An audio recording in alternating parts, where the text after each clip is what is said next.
as the private sector. So we have the corporations negotiate those rates that they're going to pay for those healthcare premiums. And with that being said, taking the government out of that negotiation process, we now can cut back on the size of our government. We don't need those negotiators anymore. We don't need those regulators anymore. The same group of individuals, the same agency that documents employees, legal employment, can document the healthcare being implemented in those institutions, in those corporations. We'll take those rates that are given, and we actually are going to have those published in GSA. And that is the acquisition vehicle that the government uses for all of its services. And it is the largest. The acronym stands for Government Securitized Assets? That's correct.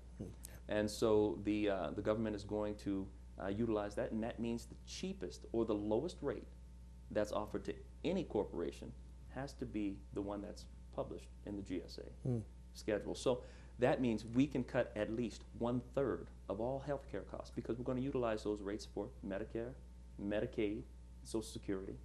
All of those healthcare benefits that the government does provide is going to be provided through the GSA now. And of course, you would keep Medicare and Medicaid in place so that those persons who are covered currently under the program would in fact not have to worry about losing such coverage. That's correct. In terms of regulation, much of what you're talking about is dealing with the changing of the application of regulation.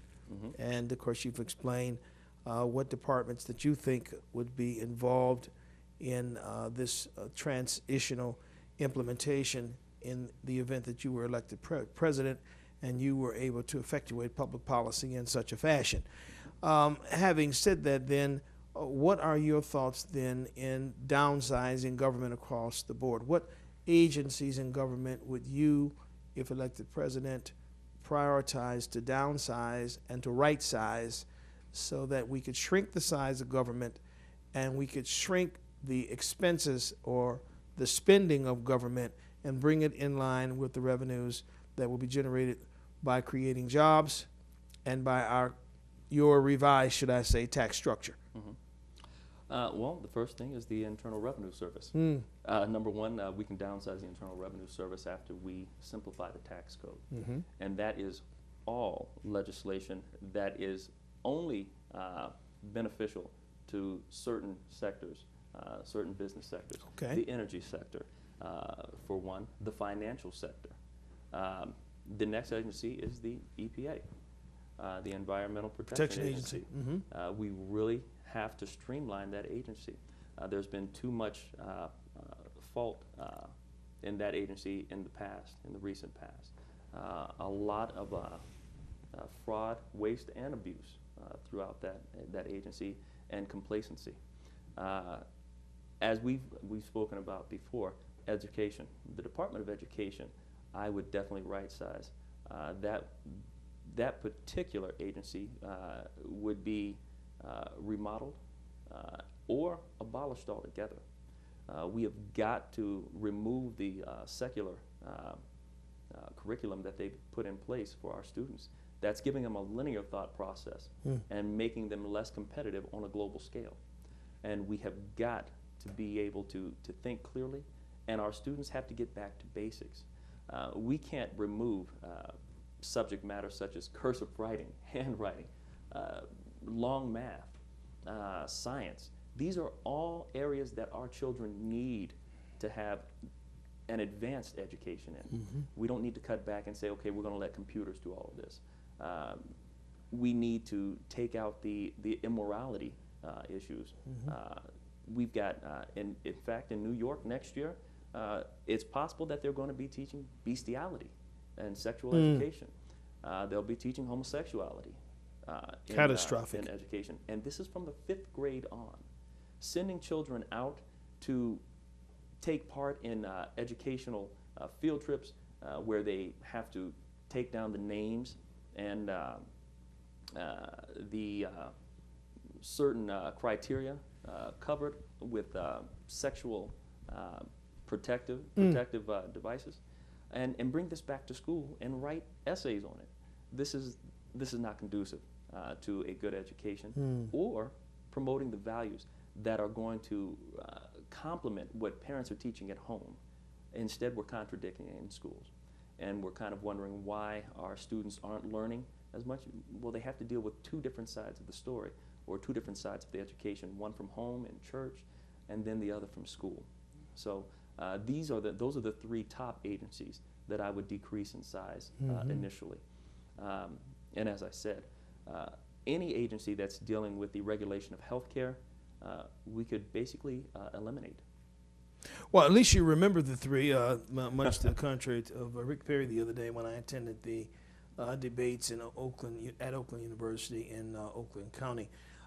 With regard to education, when you talk about linear education, which seems to be education focused not on analytical thinking, critical thinking, but on social integration.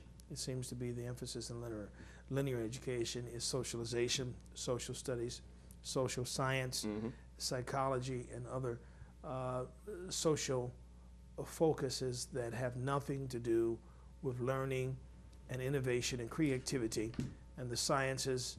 And there also seems to be the abandonment by academia of the historicity surrounding where we've come from as a nation and American exceptionalism, and any consideration for the founding fathers and what their view was for the future of this country.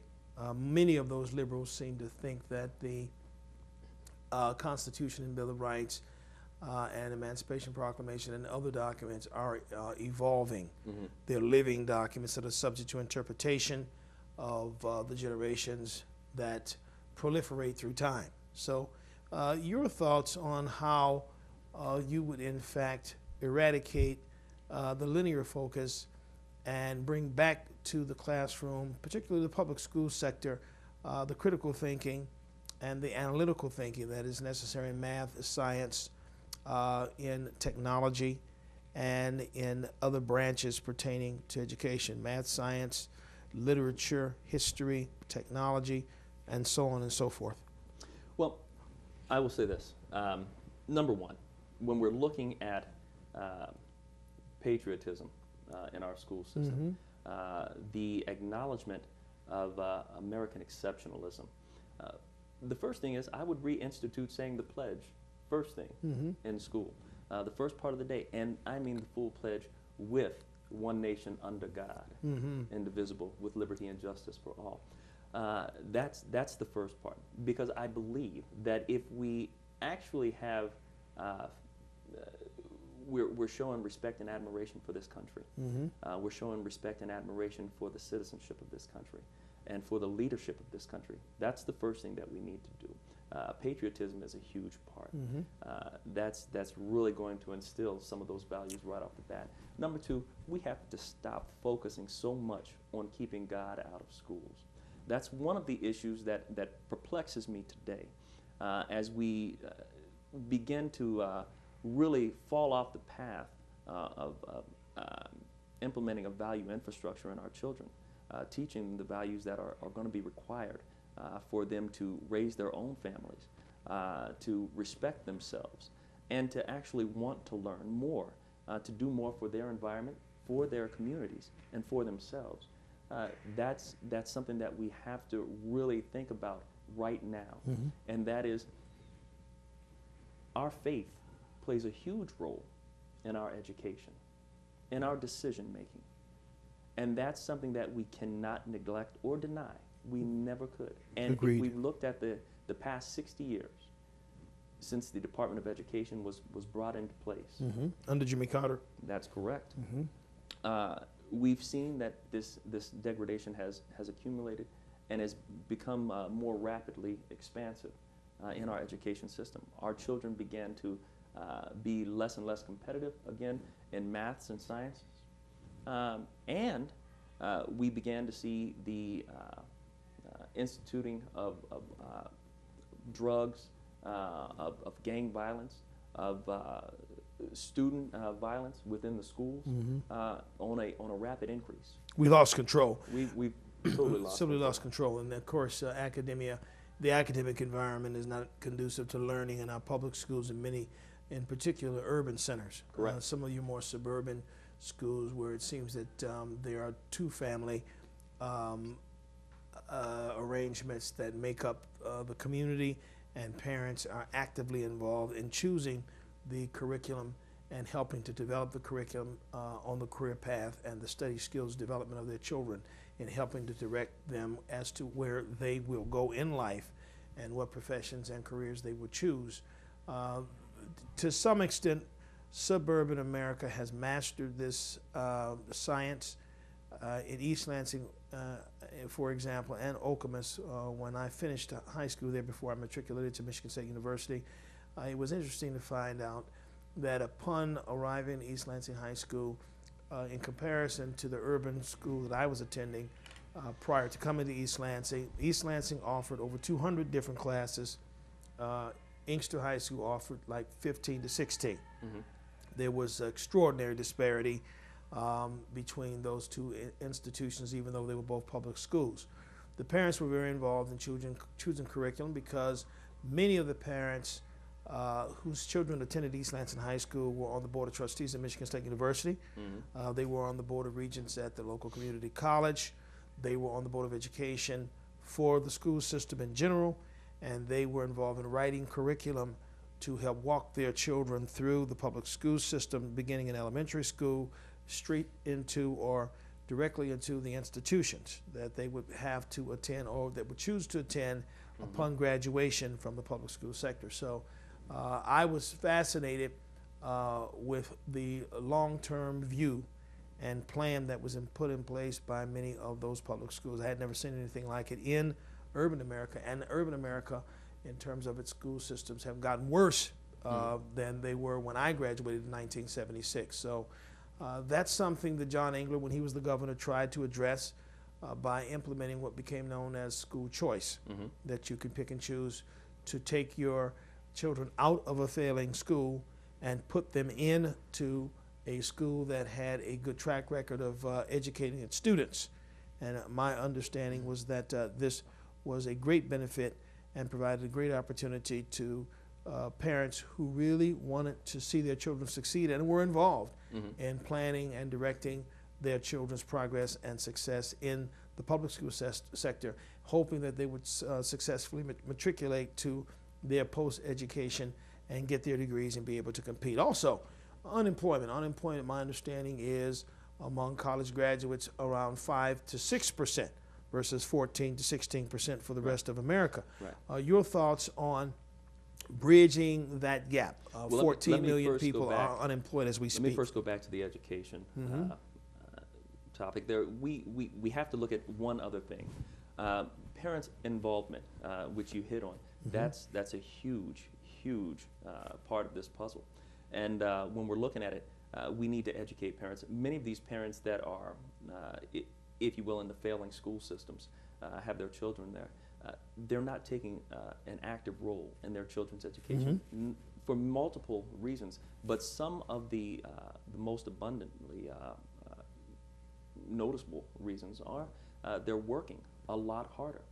Many of the people in the African American community are working longer hours mm-hmm. And not having that time to spend with their children and to take that active role in their education. And that's a huge issue with our youth today. Bridging the gap, as you said, we have got to not say, okay, well, we're going to give you a voucher to get your kids into any school you want. We really have to attack the school system. Again, the Department of Education. And we have to institute a reliable infrastructure that holds teachers accountable for their students. What I put in my plan is that we want to pay teachers more so that they're not so worried about fighting. We want to give them, or fighting with the unions to get better education. They're not worried about the education of the students. What they're trying to do is fight for their pay, fight for their compensation. And what we can do is alleviate that by paying them what they're worth.